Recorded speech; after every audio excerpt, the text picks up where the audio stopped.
She doesn't need to know how much it's worth. She wouldn't know what to do with it anyway. That's what my father said about me, his own daughter, 3 hours after my husband's casket went into the ground. I was still wearing my black dress, still had cemetery dirt on my shoes. And when I walked up to the front door of my parents' house that evening, I heard every word through the screen door. Their plan, the forged papers. The doctor, who'd never once examined me, signing off on my sanity like it was a golf scorecard. But they didn't know I was listening, and they certainly didn't know what I'd do next. Before I go on, please take a moment to like and subscribe. But only if you genuinely connect with this story. Drop your location and what time it is where you are. I love knowing who's listening. My name is Patricia Sinclair. I'm 34 years old, and this is what happens when the people who are supposed to protect you become the ones you need protection from. Now let me take you back to a Tuesday morning in October, the day I buried my husband. It rained the morning of Daniel's funeral, not a downpour, just a thin, stubborn drizzle that clung to everything. The kind of rain that doesn't let you forget it's there. The church was small, white clapboard, scuffed pews, a crooked steeple on the edge of Braintree. Daniel would have liked it. He never wanted anything loud. About 40 people came, his co-workers from the software firm, our neighbors on Elm Terrace, a few college friends who'd driven down from New Hampshire. Helen Marsh, my best friend since 9th grade, sat beside me in the front row and held my hand so tight her knuckles turned white. I kept looking at the back of the church. 3 seats on the left, the ones I'd mentally reserved for my parents and my sister Megan, stayed empty. No coats draped over them, no purses tucked beneath. I checked my phone under the hymnal. No missed calls, no texts, nothing. Helen leaned over. "Do you want me to call them?" I shook my head. "They know what day it is." The pastor said kind things about Daniel. 38 years old, software engineer, quiet, steady, the kind of man who fixed your porch light without being asked. A heart condition nobody caught until it was too late. 2 weeks from his first chest pain to a pine box. We'd been married 8 years. He handled the bills, the taxes, the insurance. I handled everything else. The groceries, the appointments, the night terrors when his chest ached at 3 a.m. He used to say, "Patty, I've got the numbers. You've got me." And that was enough. That was the whole deal. After the burial, I stood by the grave in the rain. 40 people had come to say goodbye to my husband. None of them shared my last name before I got married. I didn't know yet why my family wasn't there. I told myself they were busy. I even felt guilty for not reminding them. I had no idea they were home. Busy with something else entirely. The call came the next morning. I was still on the couch in yesterday's clothes when the phone rang, a 617 number I didn't recognize. "Mrs. Sinclair? This is Daniel Kessler. I was your husband's estate attorney." Estate attorney. I didn't even know Daniel had one. "I'd like to meet with you today if possible. There are documents that require your attention." I drove to a brownstone office near Copley Square. Brass nameplate. Tall windows. The kind of place Daniel would have walked past without blinking because he never cared about appearances. Kessler was in his early 50s, gray at the temples, reading glasses on a chain. He offered me water and got straight to it. "Your husband executed a will 18 months ago. He named you sole beneficiary." He opened a folder and slid 3 property summaries across the desk. 3 rental apartments in the greater Boston area, Dorchester, Somerville, Cambridge, combined market value, approximately $2.4 million, and 1 residential property on the shore in Cape Cod, valued at roughly $1.5 million. I read the numbers twice, then a third time. Daniel owned all of these? Free and clear, no mortgages. The rental units generate steady income. Everything transfers to you. I sat there, mouth open, trying to reconcile the man who drove a 10-year-old Subaru with the man who apparently owned nearly $4 million in real estate. Kessler studied me for a moment. Then he pulled a business card from his breast pocket and placed it on top of the folder. "Mrs. Sinclair, your husband prepared very carefully. He wanted you to be safe. He paused.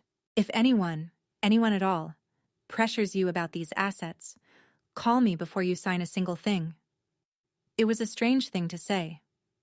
I thanked him and slipped the card into my coat pocket. I left that office feeling like Daniel was still protecting me from somewhere I couldn't see.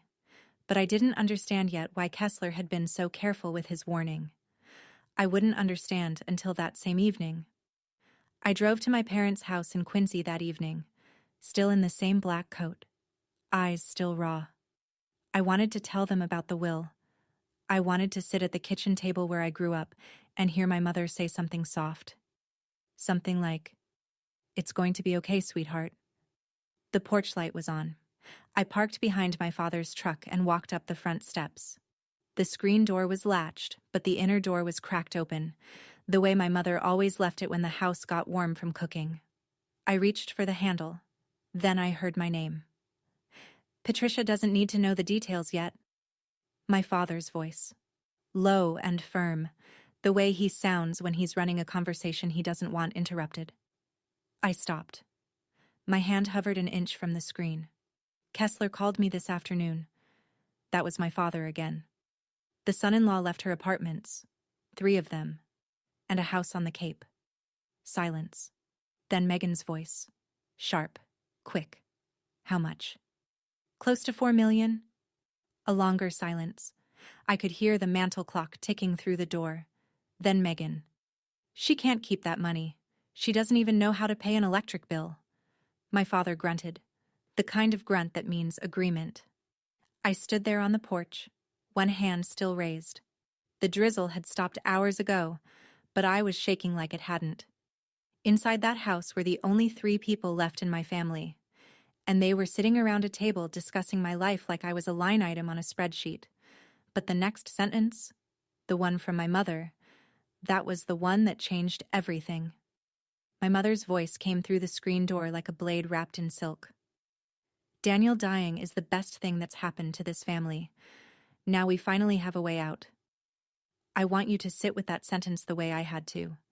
My husband, the man who brought my mother flowers on her birthday, who fixed my father's guttering every spring without being asked, had been dead for 16 days, and my mother called it the best thing. My knees almost buckled, but I stayed upright. I stayed quiet. My father picked up right where she left off. "I talked to Feldman today. He'll sign a certificate. Grief disorder, psychological trauma, inability to manage financial decisions. We file for guardianship." Megan goes on as the appointed guardian. "I already called a real estate agent in Barnstable about the Cape House." That was Megan. Casual, like she was ordering takeout. My mother again.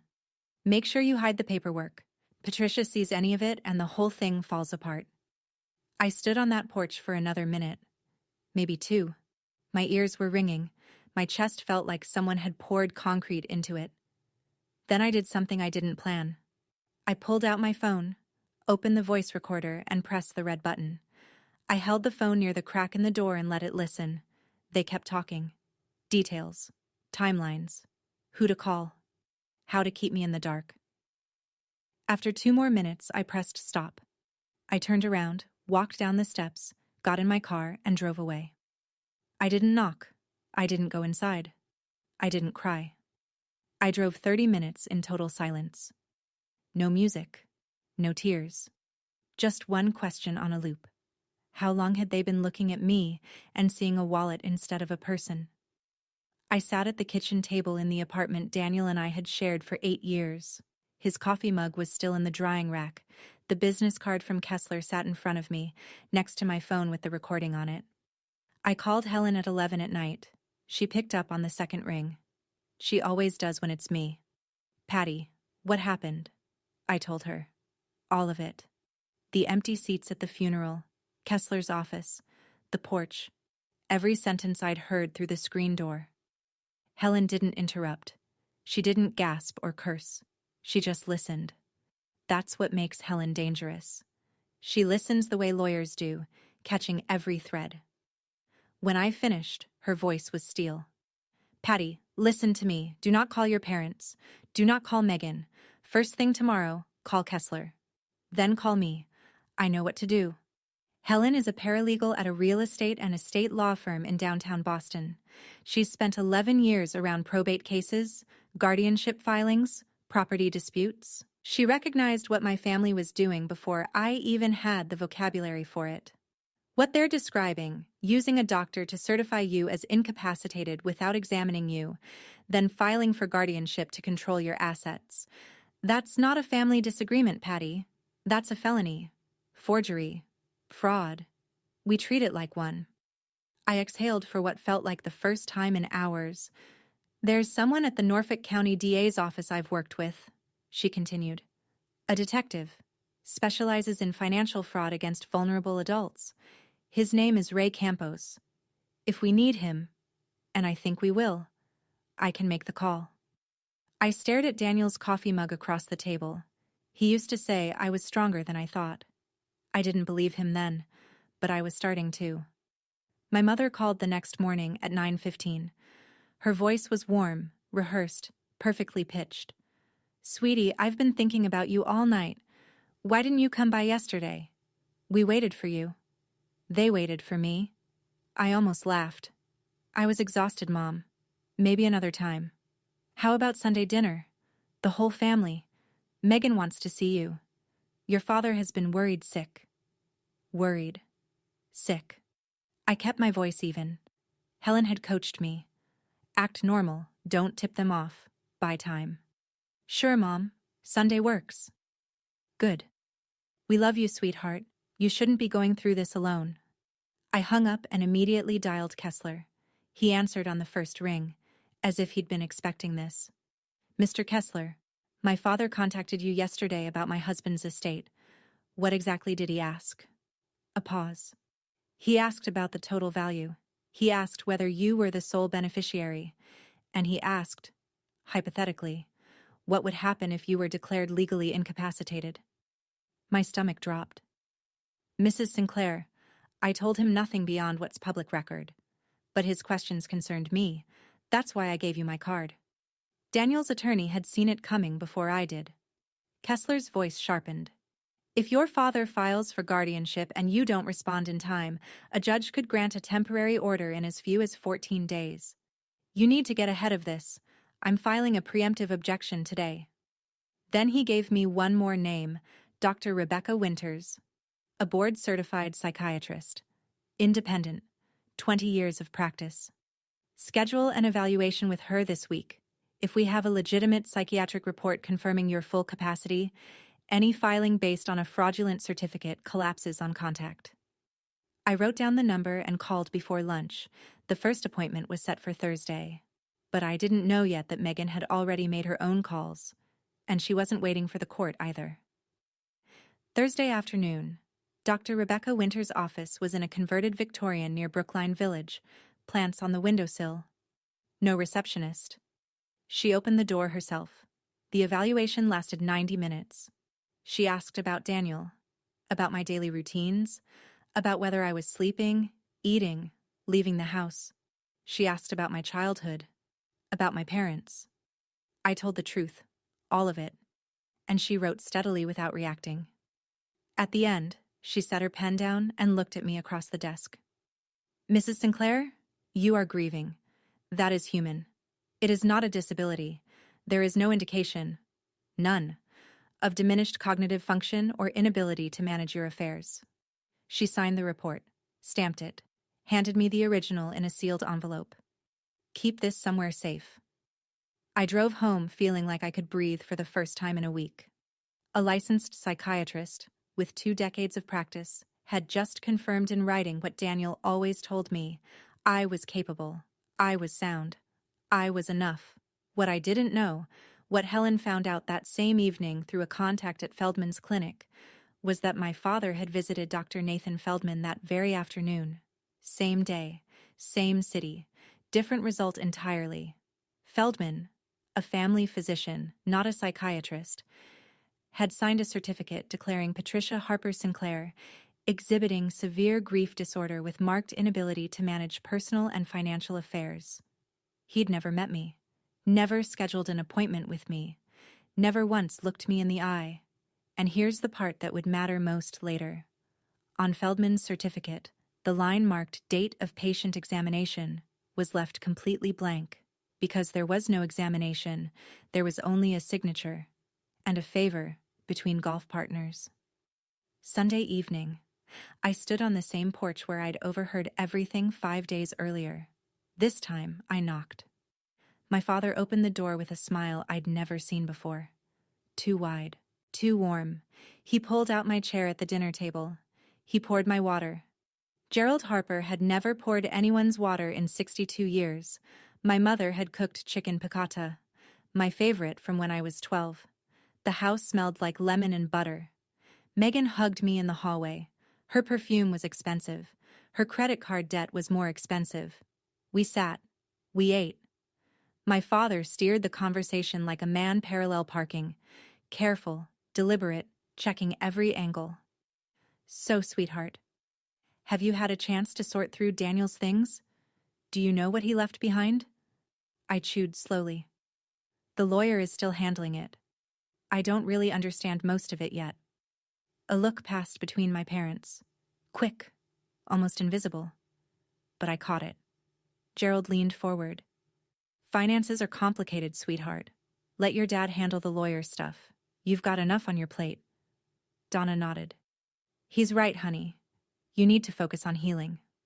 Megan said nothing. She stared at her phone. Halfway through dinner, I excused myself to use the bathroom. On the way back, I passed my father's home office. The door was ajar.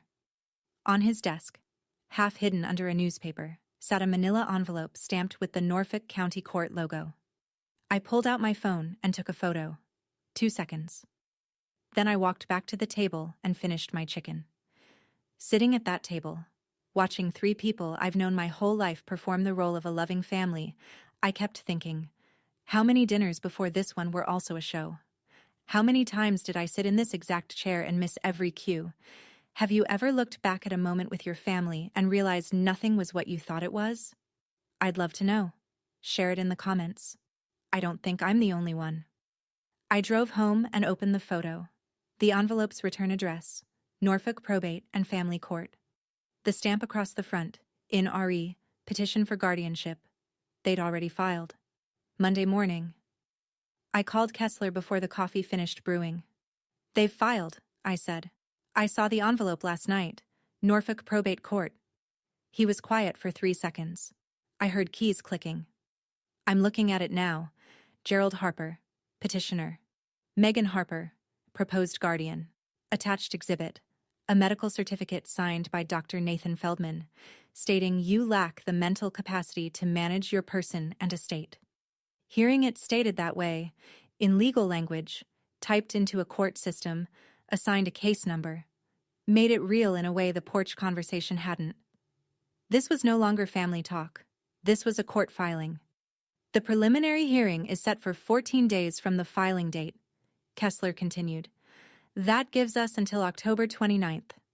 If we don't respond before then, a judge could issue a temporary guardianship order. Megan would have legal authority over your finances within the hour. 14 days. That's all that stood between me and losing control of everything Daniel had built. I'm filing our objection this morning, Kessler said. Dr. Winter's report goes in as the primary exhibit. That alone should give the judge pause. I called Helen next. Good, she said. Kessler handles the court side. But there's a criminal side too, and that's where Campos comes in. I talked to him yesterday. He wants to hear the recording, and he wants Feldman's certificate. How do we get it? It was filed with the court. Campos can request a certified copy through official channels. He said he'll have it within a week. A week. The clock was already ticking on 14 days, and we needed 7 of them just to confirm what I already knew. That Feldman had signed a document about a patient he'd never seen. 14 days. I could feel every one of them. The call came on Wednesday, day 3 of the 14. A woman from Harborview Property Group, the management company that handled Daniel's Dorchester apartment, asked to speak with me. Her voice was careful, scripted. Mrs. Sinclair, I'm calling because we received a request yesterday from a woman identifying herself as your legal guardian. She asked us to redirect all rental income to a new bank account. I gripped the edge of the counter. What was her name? Megan Harper. She provided a case number from Norfolk Probate Court and said the guardianship was already in effect. It wasn't. The hearing hadn't happened. No judge had signed anything. And yet my sister had already called a property manager, claimed legal authority she didn't have, and tried to funnel my income into her own account. I thanked the woman and asked her to do nothing until she heard from my attorney. She agreed. I called Kessler. He drafted a cease and desist letter to Harborview within the hour and flagged the incident for Campos. This is important, Kessler said. She misrepresented herself as a court-appointed guardian to a financial entity. That's not just premature, it's identity fraud. Helen texted me that evening. Megan just handed us another charge on a silver platter. That night my mother called again. Warm, sweet, perfectly timed. Honey, I heard you've been difficult about the apartment situation. Why are you making this so hard? We're trying to help. Difficult. I'd been called a lot of things in the last 2 weeks. Incapable. Unstable. Now difficult. I kept my voice flat. I'm not being difficult, Mom. I just want to understand things before I make decisions. Well, she said, and I could hear the mask slip just a fraction. Don't take too long. She hung up first. Gerald showed up at my apartment the following afternoon. No call ahead. Just a knock. And there he was, holding 2 coffees and a paper bag from the bakery on Hancock Street. Thought I'd check on my girl, he said, stepping inside before I could decide whether to let him. He sat at the kitchen table, Daniel's table, and made small talk for exactly 10 minutes. The weather, the neighbor's dog, a Red Sox trade he didn't actually care about. Then he reached into his jacket and pulled out a thin stack of papers. Listen, sweetheart, I had a lawyer draw these up. It's just a temporary power of attorney. Lets me handle the real estate paperwork for you. Property taxes are coming due. Insurance renewals. Things you shouldn't have to worry about right now. He slid the papers across the table. A blue pen on top. I looked down at the document. The header read, Durable General Power of Attorney. Not limited. Not temporary. General. It would give Gerald complete authority over every financial decision in my life. Dad, I need to read this first. Give me a few days? His jaw tightened. Patty, time matters here. There are bills. Deadlines. Daniel always told me to read before I sign. I think I should honor that. He couldn't argue with a dead man's advice. Not out loud, at least. He left the papers on the table and walked out without finishing his coffee. I photographed every page and sent them to Kessler. His reply came within an hour. Do not sign. This is a general POA with no restrictions. If you execute this, your father can sell every property by tomorrow morning. Also, the attorney who drafted this, Robert Voss, is a former business partner of your father's. This was coordinated. The pen was still sitting on top of the papers. Blue ink, uncapped. Ready for me to make the biggest mistake of my life. I capped it and put it in a drawer. Helen came over Friday night with her laptop and a yellow legal pad covered in notes. Sit down, she said. I pulled everything I could from public records, and it's worse than we thought. She turned the screen toward me. Gerald Harper. Second mortgage on the Quincy house. Outstanding balance, $320,000. Federal tax lien filed 8 months ago, $95,000. 2 delinquent credit lines. A pending collections notice from a contractor he'd stiffed on a roof repair. Your father is 5 months behind on the mortgage, Helen said. The bank sent a notice of default in August. She flipped the page. Megan Harper. 4 credit cards. 3 frozen, 1 in collections. Total revolving debt, $180,000. 2 civil suits from creditors in the past 3 years. An eviction filing from a landlord in Weymouth that was settled out of court. Your sister has been spending money she doesn't have for years, Helen said, and your mother is a co-signer on the Quincy house. If Gerald loses it, Donna's out too. I stared at the numbers. Nearly $600,000 in combined debt. My family was drowning. And Daniel's estate was worth almost $4 million. The math wasn't complicated. I was their lifeboat. Helen closed the laptop and looked at me. Patty, they're not doing this because they think you can't manage money. They're doing this because they're desperate. You're the only exit they've got. I sat there for a long time, staring at the table. Daniel's table, where he used to spread out his spreadsheets and quietly, methodically, build something that could outlast him. He'd never told me about the debt. He'd never told me about a lot of things. But he'd made sure every asset was in my name. Only mine. Now I understood why. The text messages started arriving on Saturday, day 6. First, from a college friend named Angela. Hey Patty, Megan called me yesterday. She says you haven't been eating, you're not leaving the house, you're refusing help from everyone. She sounded really worried. Are you okay? Then from my Aunt Carol. Sweetheart, your mother tells me you're really struggling. I want to come visit. Please let us help you. Then from a woman I barely knew, a second cousin in Connecticut. Praying for you, Patricia. Your family loves you so much. One by one, Megan was building a story. Not to me. Around me. A narrative carefully seeded across every contact she could reach. Patricia is falling apart. Patricia can't function. Patricia needs someone to step in. And when the court date came, all those people would remember being told the same thing. I wanted to call every single one of them. I wanted to shout, I'm fine. I'm standing in my kitchen making pasta. I went for a run this morning. Helen stopped me. If you start calling everyone to defend yourself, it looks exactly like what Megan described. Someone frantic and out of control. Let your actions speak, not your panic. I put the phone down. It was the hardest thing I'd done all week. Then Lisa Parker, my closest friend from college, called directly. Patty, I didn't buy a word of it, but you should know something. She paused.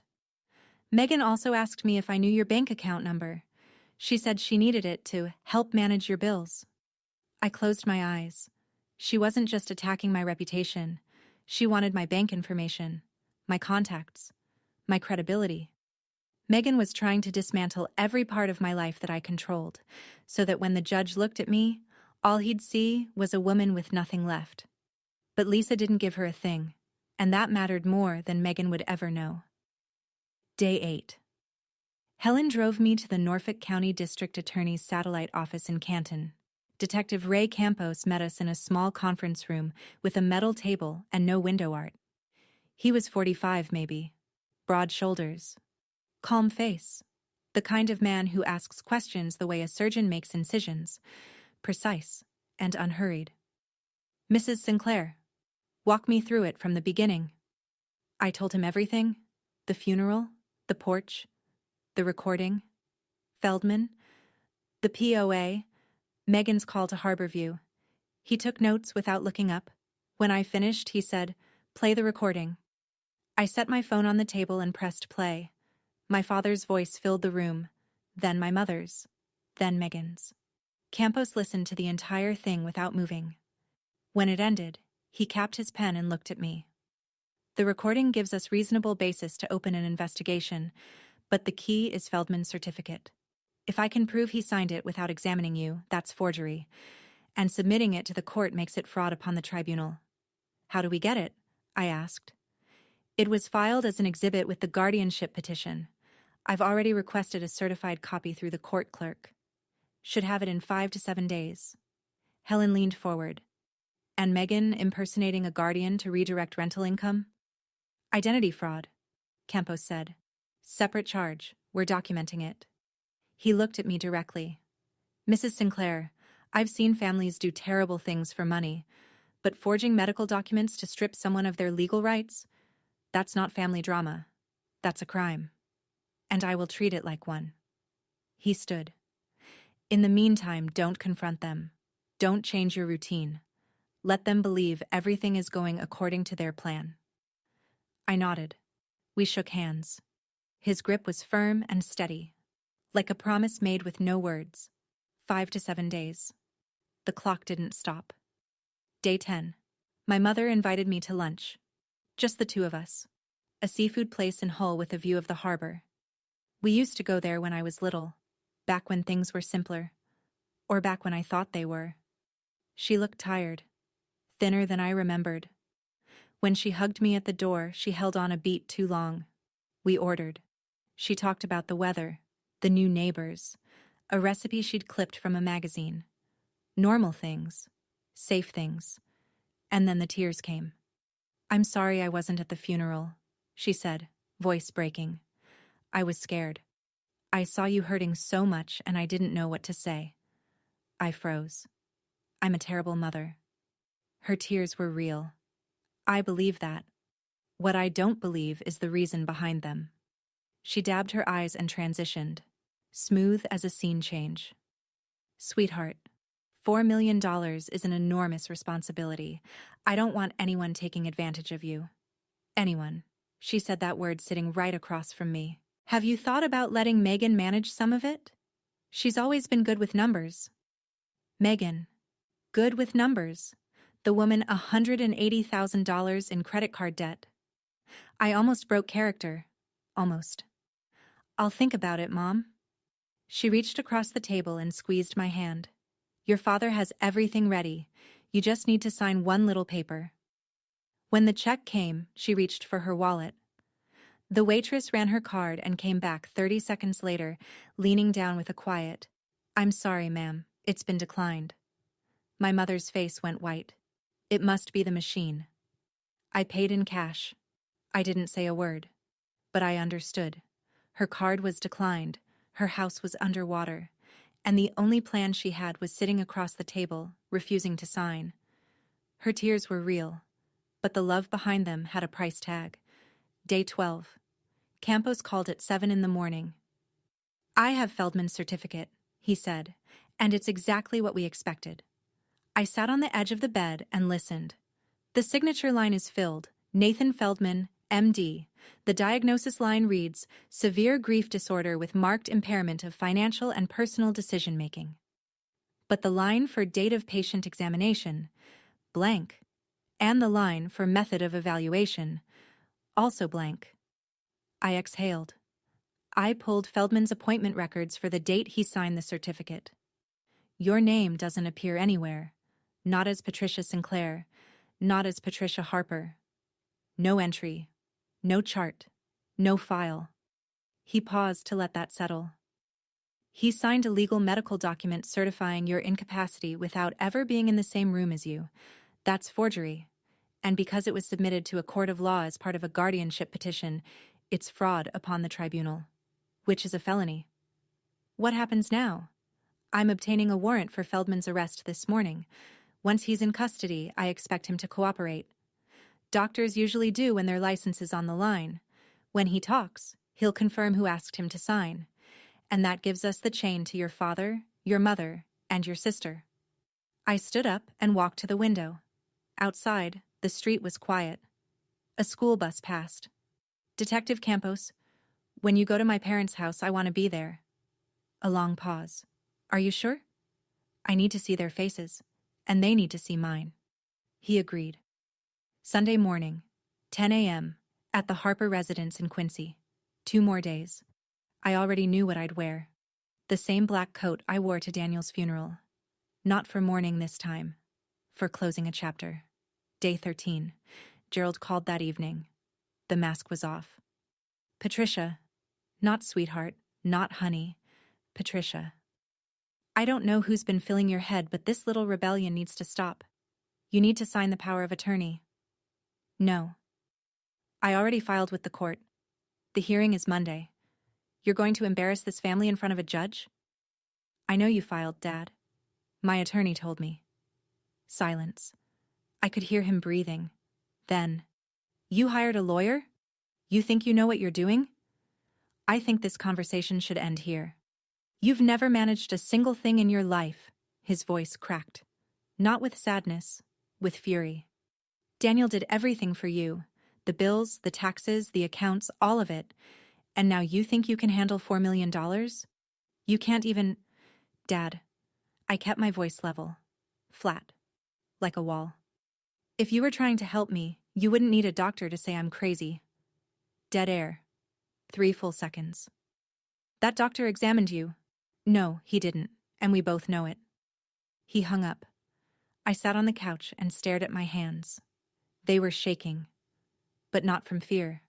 From the kind of anger that sits at the base of your spine and stays warm for hours. I didn't realize until later that I'd been recording the call. Not intentionally, at first. I'd been so focused on staying calm that I forgot I'd hit record when I saw his name on the screen. But Massachusetts is a one-party consent state when you're a participant in the conversation. The recording was legal. And Gerald had just admitted, on tape, that he'd filed the petition. That he knew about Feldman. That he expected me to sign. Tomorrow was Sunday. One more sleep until it all ended. Saturday night. The apartment was quiet in a way that felt permanent. I sat on the floor of the bedroom closet, the place that still smelled most like Daniel, and opened the small fireproof box he'd kept on the top shelf. Inside, our marriage certificate, his life insurance policy, the deed summaries Kessler had given me, and at the bottom, a sealed envelope with my name on it in his handwriting. I'd found it the week after he died but hadn't opened it. I wasn't ready. Tonight I was. The letter was one page, blue ink. His handwriting was always too small, like he was trying to fit more into less space than anyone gave him. Patty, if you're reading this, I'm sorry I couldn't stay longer, but I need you to know something I should have said out loud more often. You are stronger than you think. You've always been strong. You just never had permission to believe it. Not from your parents. Not from anyone. So here it is, in writing. I believe in you. I always did. Daniel. I folded the letter and pressed it to my chest. And then I cried. Not the polite kind, not the kind you do at funerals. The ugly, heaving kind that comes from a place so deep you didn't know it existed. Daniel wrote that letter knowing his heart was failing, knowing I'd need it, knowing exactly who might come for me when he was gone. I cried for 20 minutes, then I washed my face. I put the letter in my coat pocket. I called Helen. Tomorrow, I'm ready. Campos will be there at 10. Kessler will be there at 10. I'll be there at 9:30. Helen? Yeah? Thank you, for believing me when no one else did. She was quiet for a moment. That's what the good ones do, Patty. We show up. I set my alarm for 6. I'd be at my parents' house before any of them, because I wanted to be the one who knocked. Sunday morning, October 28th. Clear sky. No rain. Not this time. I pulled into my parents' driveway at 8 a.m. Same cracked asphalt. Same basketball hoop from 1996 rusted at the rim. I sat in the car for 2 full minutes, both hands on the wheel, breathing. Then I got out. Black coat. Hair pulled back. No makeup. Daniel's letter in my left pocket. Phone in my right. I knocked. My father opened the door in a flannel shirt and slippers. His eyebrows went up. Patricia, it's 8 in the morning. What are you? I need to talk to everyone, all 3 of you, before things go any further. He studied my face. Whatever he saw there, he stepped aside. The house smelled like old coffee and stale toast. My mother was at the kitchen counter in her bathrobe, pouring cream into a mug. Megan was curled on the sofa with a blanket, scrolling her phone. They both looked up when I walked in. Donna smiled, automatic, mechanical. Sweetheart, what a surprise. Megan didn't smile. She watched me the way a cat watches a door. I sat in the armchair across from the sofa, the same chair I'd sat in as a kid watching Saturday cartoons. Now I was watching 3 people who'd conspired to erase my legal existence. I want to hear it from you, I said. All of it. What the plan is. What you think is best for me. Gerald sat down across from me, squared his shoulders. This was his territory. Fine, he said. We've been trying to tell you. This is about protecting your future, the estate, the properties. Your mother and I just want what's best. Donna nodded. Megan said nothing. I let him talk. About responsibility. About family. About how financial decisions were too much for someone in your condition. When he finished, I asked one question. When was the last time you saw Dr. Feldman, Dad? His face froze. Mid-breath, mid-sentence, mid-lie. And that's when the doorbell rang. Gerald looked at me. I didn't look away. The bell rang again. He walked to the door and opened it. Detective Ray Campos stood on the porch in a dark blazer, badge visible on his belt. Behind him, Daniel Kessler in a charcoal suit and Helen Marsh with a manila folder under her arm. "Mr. Gerald Harper?" Campos said. "I'm Detective Ray Campos, Norfolk County Police. May I come in?" Gerald's mouth opened. Nothing came out. He stepped back. They filed into the living room. Donna stood up from her stool so fast she knocked her coffee mug off the counter. It shattered on the tile, and nobody picked it up. Megan pulled the blanket off her lap and sat upright. Her phone dropped between the cushions. Campos took the center of the room the way a man takes a stage. "I'm here regarding a petition for guardianship filed with Norfolk Probate Court by you, Mr. Harper, on behalf of your daughter Patricia Sinclair. That's a private family. When the medical certificate attached to that petition is fraudulent, Mr. Harper, it becomes a criminal matter." The room went silent. Not quiet. Silent. The kind of silence that has weight. Campos pulled a clear document sleeve from his jacket. Inside was a photocopy of Feldman's certificate. "This certificate, signed by Dr. Nathan Feldman, declares your daughter mentally incapacitated. But Dr. Feldman never examined your daughter. The date of patient examination field is blank. His appointment log shows no record of her. He has no chart, no file, no notes." Donna sank back onto the stool. Megan's jaw went slack. "Dr. Feldman was taken into custody at 7 a.m. this morning," Campos said.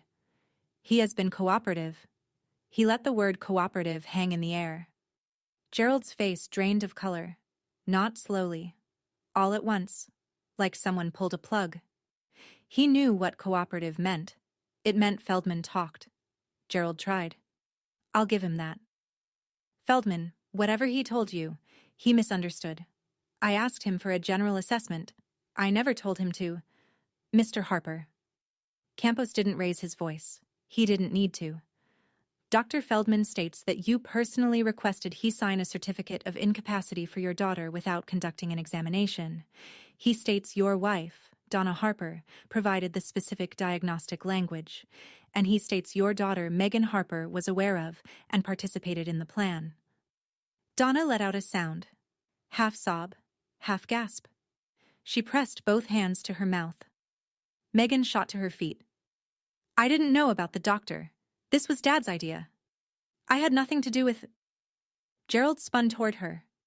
"You called the real estate agent before we even had the papers. You called the property manager pretending to be her guardian. Because you told me to." They turned on each other in under 10 seconds. Right there. In front of a detective, an attorney, and me. I stood up. The room went still. Everyone looked at me. My father mid-accusation, my mother mid-sob, my sister mid-excuse. Campos, Kessler, Helen. I spoke quietly, the way you speak when you want every word to land. "I heard everything. The night of Daniel's funeral. I stood outside that door. I pointed to the front entrance, 5 feet away, and listened. I heard Dad say Feldman would sign the papers. I heard Megan say she'd already called an agent for the Cape House, and I heard Mom say—" I looked directly at my mother. "Daniel dying is the best thing that's happened to this family." Donna's face crumpled. "Patricia, I didn't mean—" "You said it, Mom, word for word. And I recorded it." Nobody moved. Nobody breathed.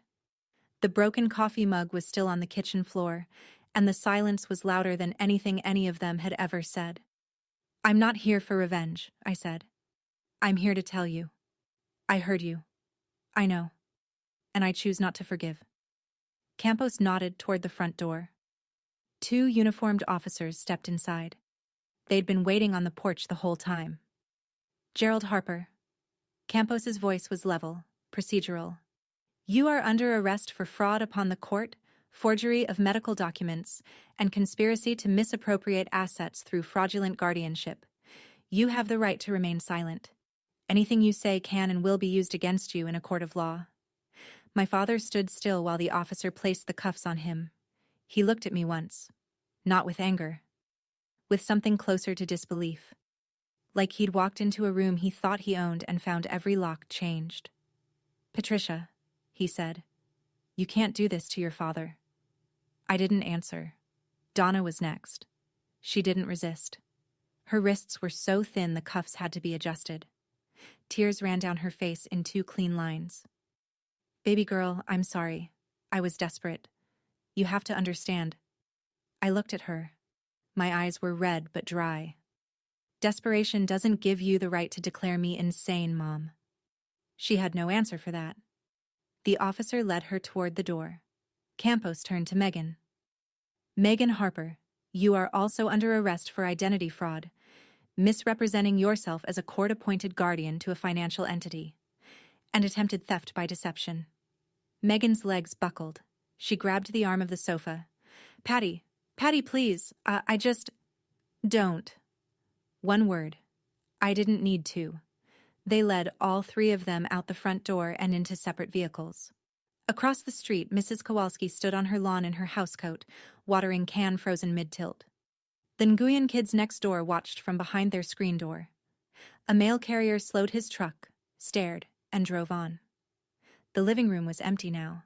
Just me, Helen, Kessler, and the smell of cold coffee and broken porcelain. Helen put her hand on my shoulder. She didn't say anything. She didn't have to. Helen drove. I sat in the passenger seat with my hands in my lap, staring at the road. We didn't talk for 15 minutes. She didn't turn on the radio. She just drove, and I just sat, and the world outside the windshield moved forward in a way that felt completely disconnected from whatever had just happened inside that house. Finally, I said it. "I just sent my parents to jail." Helen didn't hesitate. "No, they sent themselves." I leaned my head against the window. The glass was cold. "You know the thing I keep thinking about? When I was 6, my dad taught me to ride a bike, in that same driveway."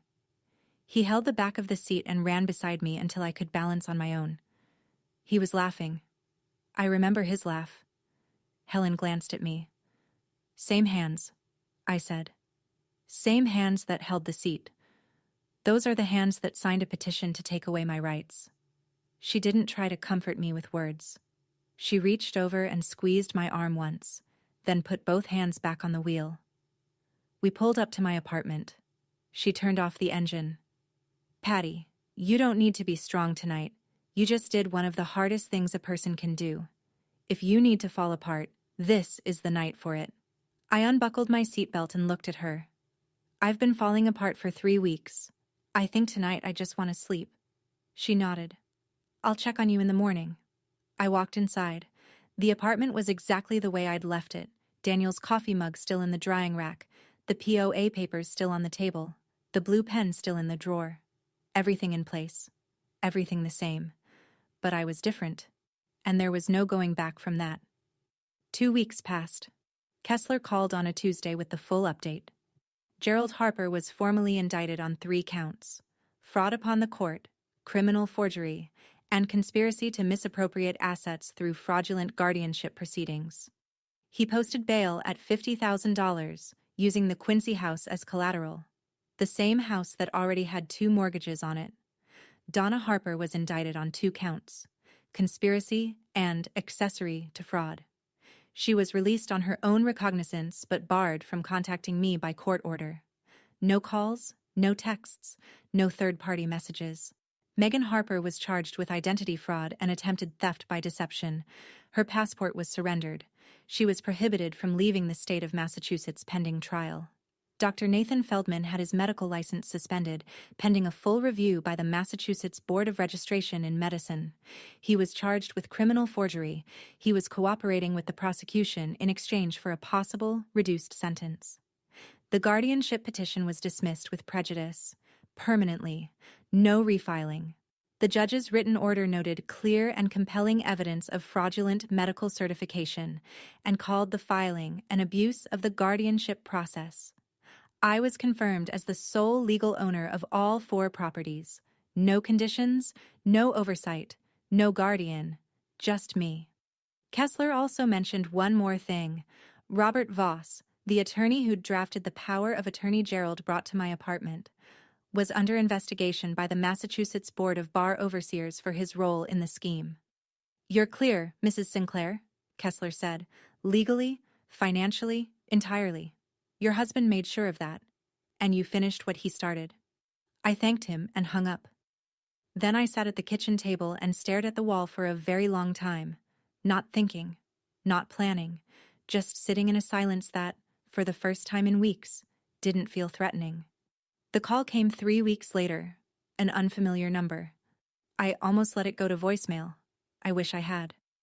"Patricia," my mother's voice, small and cracked, like a cup that's been glued back together one too many times. "I know I'm not supposed to call, I know, but please, just 30 seconds. I should have hung up. I didn't. Your father is going to lose the house. The bank won't extend the loan. I don't know where I'm going to live, Patricia. I don't know what happens to me." I stood at the kitchen window, watching the branches of the oak tree sway against a gray sky. "Mom, you called me from a blocked number.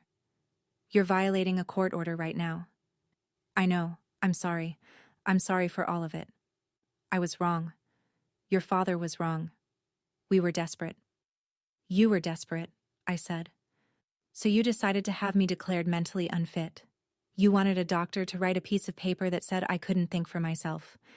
And then Megan. Megan would have sold everything Daniel left me. The apartments, the Cape House, every single thing he built.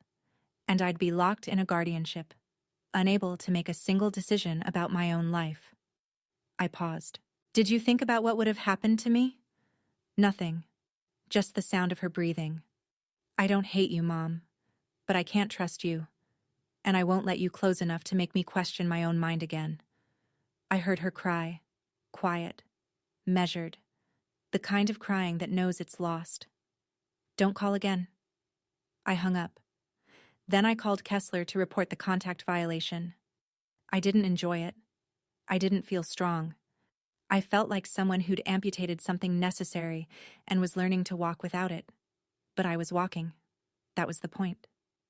I spent the next few days undoing what Megan had built. Short emails, simple language, no drama. "Hi, Angela. I wanted to reach out and let you know I'm doing well. I have an attorney handling my affairs, and the situation Megan described to you was not accurate. I appreciate your concern. Patty." "Aunt Carol, thank you for checking in. I'm okay. Things have been difficult, but I'm getting the help I need. The right kind. Love you." I sent 7 of those emails. I didn't explain the arrests. I didn't mention the court case. I didn't defend myself against Megan's narrative point by point. I just showed up, present, coherent, whole, and let that be the answer. Lisa called the same afternoon. "Patty, I knew from the second Megan opened her mouth that it was garbage. I'm glad you're okay." Aunt Carol called the next morning. "Sweetheart, I never believed that girl. She's been lying since she was 12 years old. You know that. We all know that."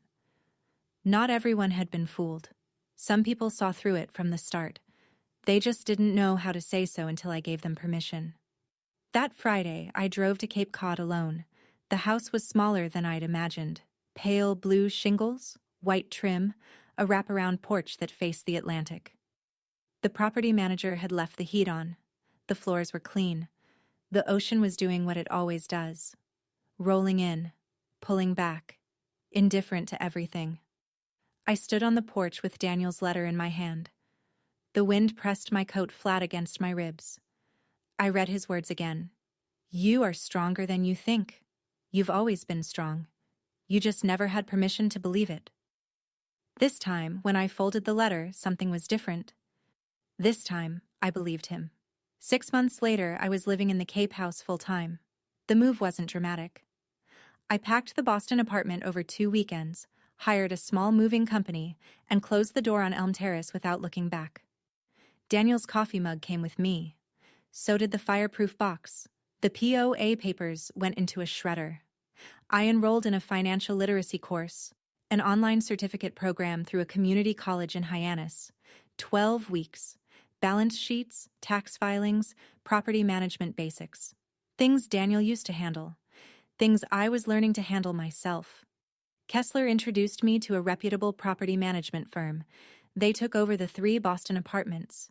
Tenant screening, maintenance, rent collection. I reviewed the monthly statements. I asked questions. I understood the answers. For the first time in my adult life, I knew exactly where my money was and what it was doing. In March, I took a part-time position at a nonprofit in Falmouth called Second Shore, an organization that supports young widows rebuilding their lives after loss.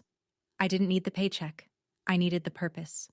I knew what it felt like to lose everything in 1 week and have no one standing behind you. Helen visited every month.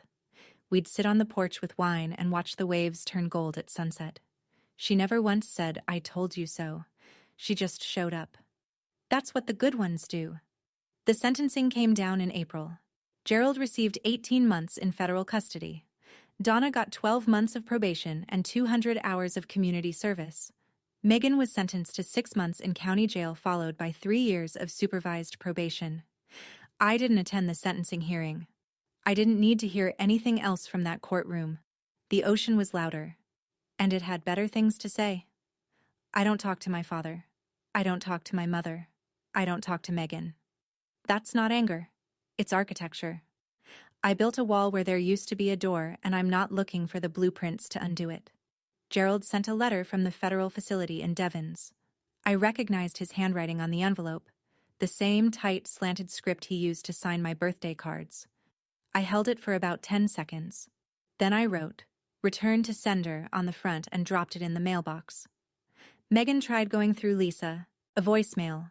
"Tell Patty I'm sorry. Tell her I'll do anything." Lisa forwarded it. I listened to it once, then deleted it. I don't delete it out of cruelty. I delete it because keeping it would mean leaving a thread, and threads get pulled. People ask me if I've forgiven them. Friends, co-workers at Second Shore, even my therapist, gently, during our 3rd session. Here's what I've learned. Forgiveness is putting down the weight. It's choosing not to carry their choices on your back every morning. I'm working on that part. Some days are easier than others, but boundaries are different. Boundaries aren't about feelings. They're about safety. Forgiveness is internal. It's between me and the weight. Boundaries are external. They're between me and the people who put the weight there. I will not unlock the door. Not for apologies, not for tears, not for blood. Daniel wrote something in that letter that I come back to on the hard days. You've always been strong. You just never had permission to believe it. He was right. But I'd add one thing. I don't need permission anymore. Not from him, not from them, not from anyone. This morning I woke up at 6, made coffee, walked out to the porch. The ocean was doing its thing. The same thing it did yesterday and the day before and the day 100 years ago. Rolling in, pulling back, not asking anyone's permission. There's no one at my door asking me to sign anything. No one on the phone telling me I'm not capable. No one in the next room whispering about how to take what's mine while I'm still standing in the cemetery. Daniel left me 4 walls and a roof, 3 apartments and a house by the sea. But the thing he actually left me, the thing no forged certificate or fraudulent petition could ever touch, was the belief that I deserve to be safe, that I am enough, that the quiet voice in my head that says, "You can do this," isn't lying. If you're listening to this and you're in a situation like mine, if someone in your life is telling you that you're not smart enough, not strong enough, not stable enough to make your own decisions, I need you to hear me. That is the language of someone who wants to control you. It is not the truth. The strongest revenge isn't sending anyone to prison. It's building a life where the people who tried to